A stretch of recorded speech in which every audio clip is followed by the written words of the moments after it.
मरण रहे पार। कर्मण्यवाधिकारस्ते मा फलेषु कदाचन मा कर्म फल हेतुर्भू माते संगोस्त्व कर्मणि। जो फल का त्याग कर परंतु कर्म का त्याग ना करे, ऐसे कर्म योगी को कैसे जाना जा सकता है माधव? विश्वाविनिवर्तन्ते निरहारस्य देहिनः रसवर्जम रसोप्यस्य परम दृष्ट्वा निवर्तते।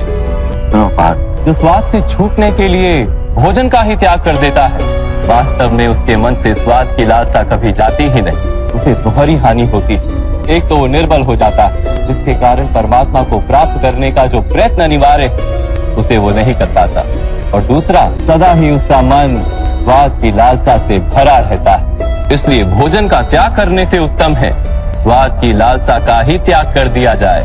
कर्म योगी अपने मन की सारी लालसाओं को खींच लेता है, जीवन को कर्तव्य मानकर कार्य अवश्य करता है, किंतु उन कार्यों से जुड़ता नहीं। और पाप, जो व्यक्ति अपने कार्यों से आशाएं और इच्छा नहीं रखता, उसी के कार्य पूर्ण होते हैं। एक असफलता से दुखी होकर जिसका मन डोलता नहीं, एक सत्ता से आनंदित होकर जो स्वयं को सर्वश्रेष्ठ नहीं मानता, ऐसे ही व्यक्ति को कर्म योगी कहते हैं। और ऐसा व्यक्ति जीवन में बार बार सफल होता है। आय तो विषयान पुंसा संगस्तेषु पजायते संगात संजायते कामा कामात् क्रोधो भिजायते क्रोधात् भवति सम्मोहम् सम्मोहात् स्मृति विभ्रमम् स्मृति भ्रंशात् बुद्धिनाशो बुद्धिनाशात् प्रणश्यति।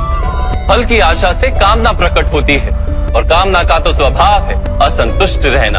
असंतोष से क्रोध उत्पन्न होता है, और क्रोध से मोह जन्मता है। मोह के कारण व्यक्ति आचार और व्यवहार का ज्ञान ही भूल जाता है। ज्ञान के जाने से बुद्धि चली जाती है, अनुचित प्रकार के कार्य होने लगते हैं, और समाज ऐसे व्यक्ति का शत्रु बन जाता है, और अंत में ऐसे मनुष्य पूर्णतः पतन हो जाता है। जैसे भ्राता दुर्योधन, उनके सेनापति महामहिम उनके ही शत्रु हैं, और तुम्हें विजय का आशीर्वाद दिया है। पार्थ, कर्मयोग ब्रह्म विद्या का दूसरा चरण है। परमात्मा में अपनी बुद्धि स्थिर करो।